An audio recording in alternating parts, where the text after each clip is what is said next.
বৃহস্পতিবার প্রচুর কাজের চাপ, তাই কিন্তু একটুকু সময় নষ্ট না করে সমস্ত কাজ স্টেপ বাই স্টেপ আমি কিন্তু সেরে নিলাম। কারণ বৃহস্পতিবার দিন যতই যা হোক একটু হলেও কাজের চাপ বেশি থাকে।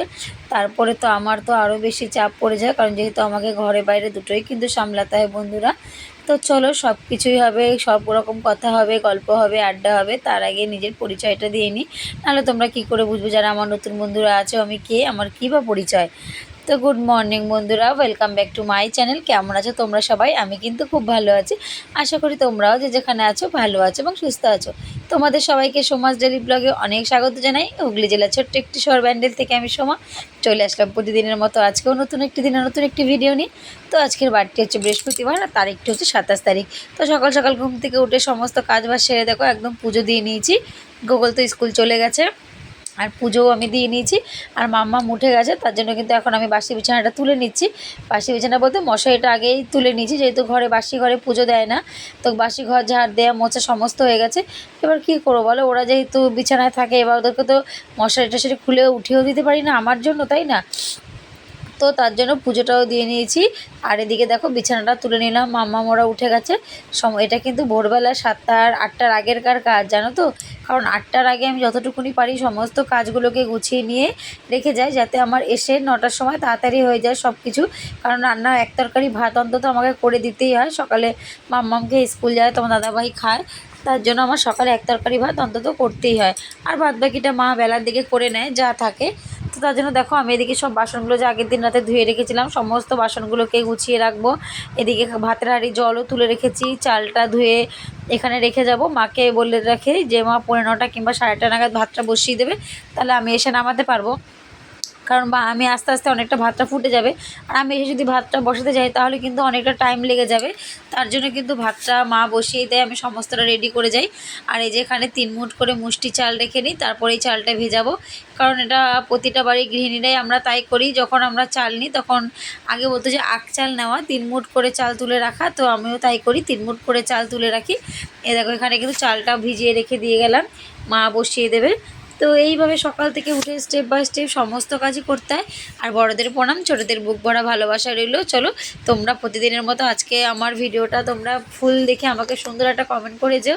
কারণ দেখো আমরা যারা ভিডিও করি তারা অনেক কষ্ট করে একটা ভিডিও করি, এই ভিডিওর পেছনে থাকে অক্লান্ত পরিশ্রম। যেমন একটা সংসারকে ছোট থেকে বড়, মানে একটা মানে প্রথম থেকে শেষ পর্যন্ত একটা সংসারকে যখন আমরা গড়ে তুলতে যতটা আমাদের কষ্ট হয় না, ততটাই কিন্তু একটা ভিডিও করতে আমাদের ততটাই কষ্ট হয়।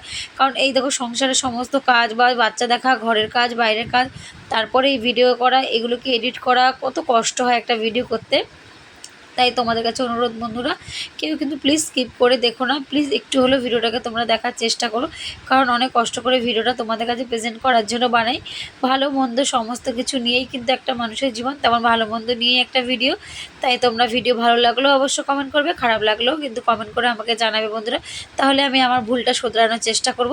আর এখানে তোমরা দেখলে সকালবেলা সবজি টবজি কেটে যা যা রান্না হবে সমস্ত কিছু কিন্তু কেটে রেখে আমি গেছি, আর কাজেও চলে গেছি। কাজ থেকে বাড়ি এসে তরকারিও বসিয়ে দিয়েছি। আর গাছ থেকে পেঁপে পেরেছিল তোমার দাদাভাই আমাকে খাওয়াবে বলে, পেঁপের কষ দিয়ে বাতাসা দিয়ে আমাকে দিয়েছে সকালবেলা খেতে। আর এখানে পেঁপেটা বাবা কুচিয়ে দিল যে ভেজে দাও গরম ভাতে, তাহলে টিয়া খেয়ে যেতে পারবে স্কুলে। ওরও তো বাইরের জিনিস, তারপর তেলে ভাজাটা খাওয়া বারণ, একটু পেঁপে টেপে খেতে বলেছে। তো হালকা একটু তেলের মধ্যে কালো জিরে ফোড়ন দিয়ে দেখো পেঁপেটাকে কুচিয়ে এরকমভাবে ভেজে নেবো নুন হলুদ দিয়ে। নামানোর সময় একটু মিষ্টি দিয়ে নেবো, তাহলে কিন্তু খেতে দারুণ লাগে। তোমরা যদি কেউ না খেয়ে থাকো প্লিজ এইভাবে একবার খেয়ে দেখো বন্ধুরা, পেঁপে ভাজা গরম ভাতে ভালো লাগবে। যারা পেঁপে খেতে চায় না তাদের জন্য কিন্তু এই রেসিপিটা একদম মাস্ট, খুব তাড়াতাড়িও সময় হয়ে যায় আর খেতেও দারুণ লাগে। আর বড্ড ঠান্ডা লেগেছে গো, নাকে নাকে কথা হচ্ছে, প্লিজ কেউ কিছু মনে করো না, একটু মানিয়ে নিও। আর এখানে ফুলকপি তরকারি, আর শীতকাল মানেই তো ধনেপাতা ফুলকপি পাতাকপি এইসব দিয়েই চলবে। তো আজকে ফুলকপি তরকারিটা ধনেপাতা দিয়ে করেছি, আদা জিরে ধনেপাতা বাটা দিয়ে, আবার নামানোর আগে একটু কুচিয়ে ধনেপাতা দিয়ে দিচ্ছি। এইভাবে করলে কিন্তু খেতে ভালো লাগে। তো শীতকালীন ফুলকপি তুমি যেরকমভাবে রান্না করো না কেন সেইভাবেই খেতে কিন্তু ভালো লাগবে। আর এরপরে তো ফুলকপির দাম আরও কমে যাবে, তারপর দেখা গেলো প্রত্যেক দিনই ঘরে ফুলকপি আর বাঁধাকপি হচ্ছে। আর এখানে একটু পালং শাক করে নিলাম, কারণ তোমার দাদাভাই পালং শাক এনেছিল, ওটা নষ্ট হয়ে যাবে। তো আজকে দেখলাম একটু সময় ছিল হাতে, তো সব রান্নাটাই কিন্তু করে নিলাম আমি। তো পালং শাক, পেঁপে ভাজা, ফুলকপির তরকারি সমস্ত রান্না করেছি। আর এদিকে পালং শাকের একটু বড়ি দিয়েছি, বড়ি দিলে কিন্তু পালং শাক খেতে বেশ ভালোই লাগে। আর ডাক্তার যেহেতু আমাকে বলেছে খালি পেটে থাকতে না, পেট ভরা রাখতে, তোমার দাদাভাই জেদ আমাকে ভাত খাইয়ে ছাড়বে, জানো তো সকালবেলা। আর আজকে অনেকদিন বাদে কিন্তু একসাথে বসে দুজনে সকালবেলা ভাত খেলাম। তো এইভাবে তো একসাথে বসে আমাদের খাওয়া হয় না। তোমার দাদাভাই খুব আফসোস করে যে কখনোই একটু তোমার সাথে একসাথে বসে খেতে পারি না দিনের বেলা, এক রাত ছাড়া। তাও তুমি কাজে এত ব্যস্ত থাকো, তা কী করবো বলো, কাজও তো করতে হবে। কাজ না করলে কি করে হবে, সব কিছুই কিন্তু দেখতে হবে। টাইমের মতো ছেলে মেয়েকে খেতে দিতে হবে, টাইমে বড়মশাইকে খেতে দিতে হবে।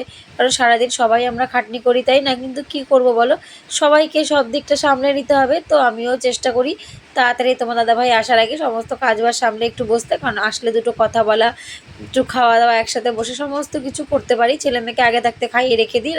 তো এটা রাতের কথা বলছি, দিনের বেলা তো হয়ই না। এবার দিনের বেলা এখন থেকে তোমার দাদাভাই এবার 2টোর সময় আসে, যেহেতু আমি 2টোর সময় আসি, ও 2টোর সময় আসে, তাহলে একসাথে একটু আমার সাথে খেতে পারবে, এই আশা নিয়েই কিন্তু বেচারা আসে, জানো তো। কাজ থেকে বসেই থাকবে যতক্ষণ আমার স্নান করে আমি ঘরে না আসবো, ও বসে থাকবে।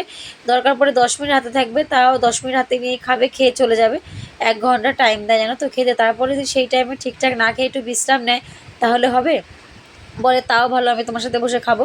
ও মানে বলে না, ভালোবাসা তো কখনো টাকা পয়সা দিয়ে কেনা যায় না।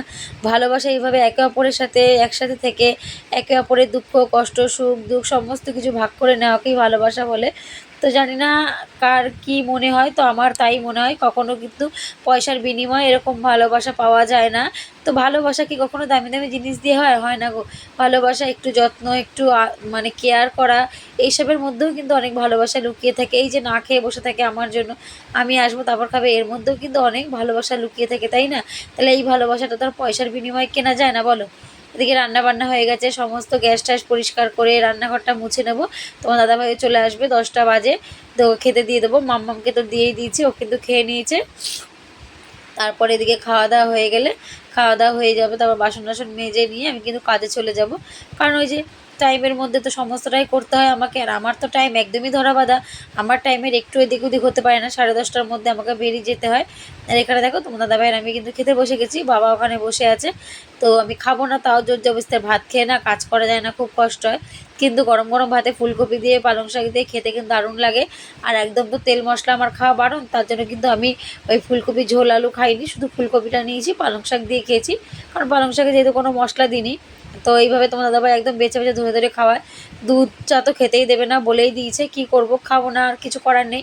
আমার ভালোর জন্যই বলে, জানি।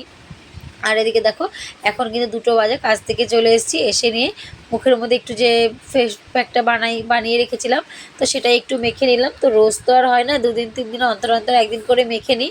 মেখে নিয়ে এবার এটা তো শোকাতেও হবে, তখন কি বসে থাকবো, তখন কি কাজ করা যায়, তাই না?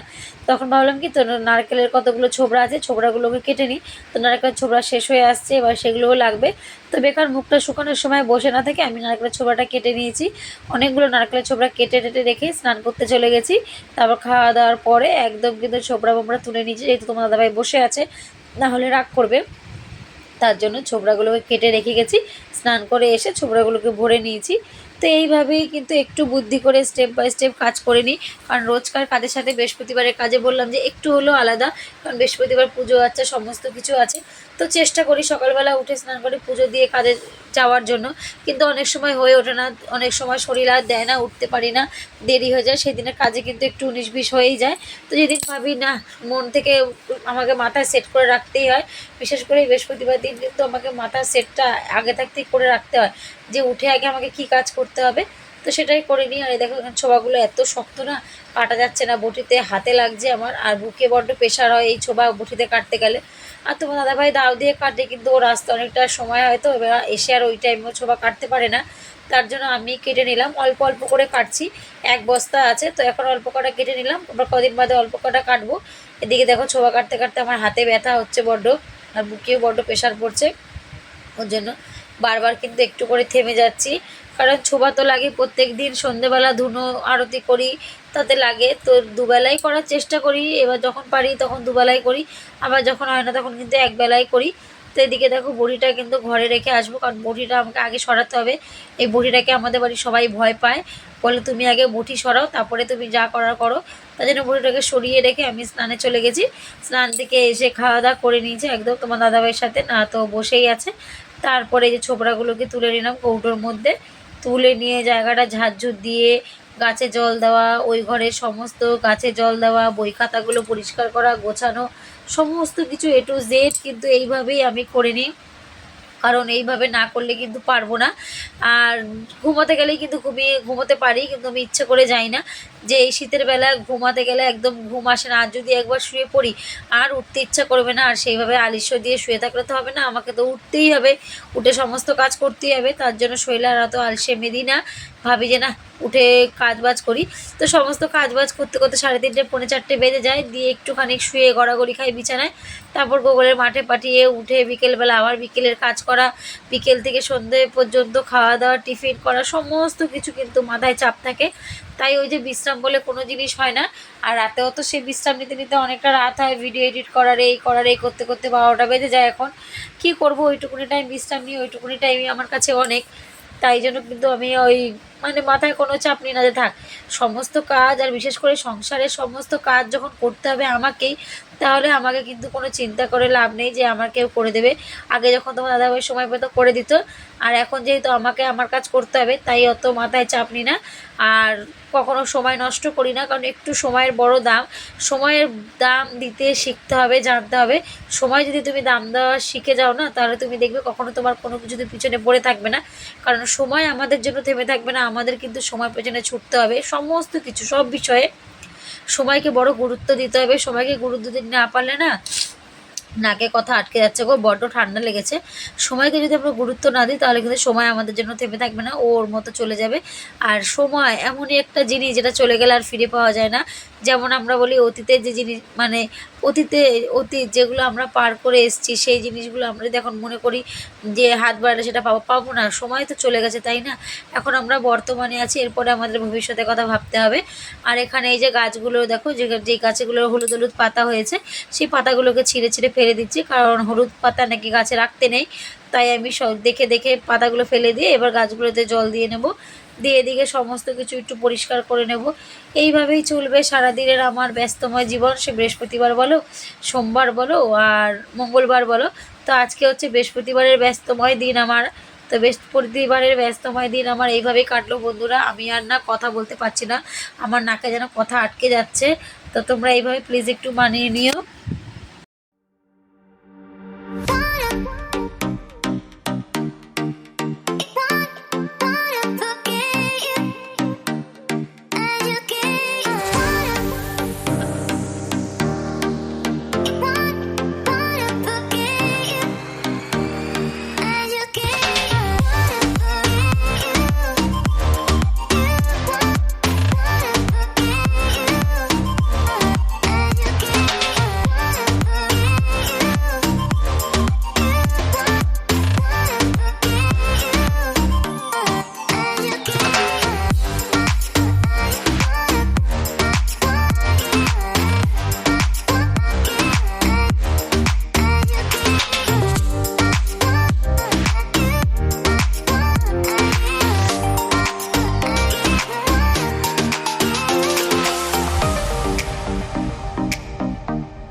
তো এদিকে দেখো খাবার জলগুলো কিন্তু বোতলে ভরে নিচ্ছি, কারণ বোতলে জলগুলো ভরে নিতে হবে। জল যদি বোতলে না ভরি তাহলে খাবে কি, কারণ ওই বড় বড় বোতল জাগিয়ে জাগিয়ে খাওয়া সম্ভব না। তাই দেখো বড় বড় বোতলগুলো থেকে জল কিন্তু ছোটো বোতলে ঢেলে নিচ্ছি। আর এখন সন্ধে হয়ে গেছে, চা করে নেব রচা। ওই যে বললাম দুধ চা খেতে দেবে না, তাই একটু আদা গোলমরিচ দিয়ে রচাই করে নিলাম। রচা করে সেটাকে দুজনে মিলে খেয়ে দিন, দুজন না 4জন, যেহেতু বাবা মাও আছে। তো 4জনে মিলে চা খেয়ে নিয়ে সবাই যে যার মতো, আর যেহেতু তোমার দাদাভাই বাড়িতে আছে, সন্ধ্যেটা ওই দিয়ে দিয়েছে, আমার আর দিতে হয়নি বন্ধুরা। তো চলো আজকের মতো ভিডিওটা এই পর্যন্ত রাখলাম। তোমাদের কেমন লাগলো ভিডিওটা অবশ্যই কিন্তু সুন্দর একটা কমেন্টের মাধ্যমে জানিয়ে দিও। আর যদি ভিডিওটা ভালো লাগে অবশ্যই কিন্তু লাইক করে দিও বন্ধুরা, তোমরা কিন্তু লাইক করতে ভুলে যাচ্ছ। তো চলো আজকের মতো ইভেন tata, good night, love you all বন্ধুরা। আবার দেখা হবে কালকে নতুন একটা দিনে নতুন একটি ভিডিও নিয়ে। ততক্ষণ সবাই সুস্থ থেকো, ভালো থেকো। আবার কালকে নিয়ে আসবো নতুন একটি দিনে নতুন একটি ভিডিও নিয়ে।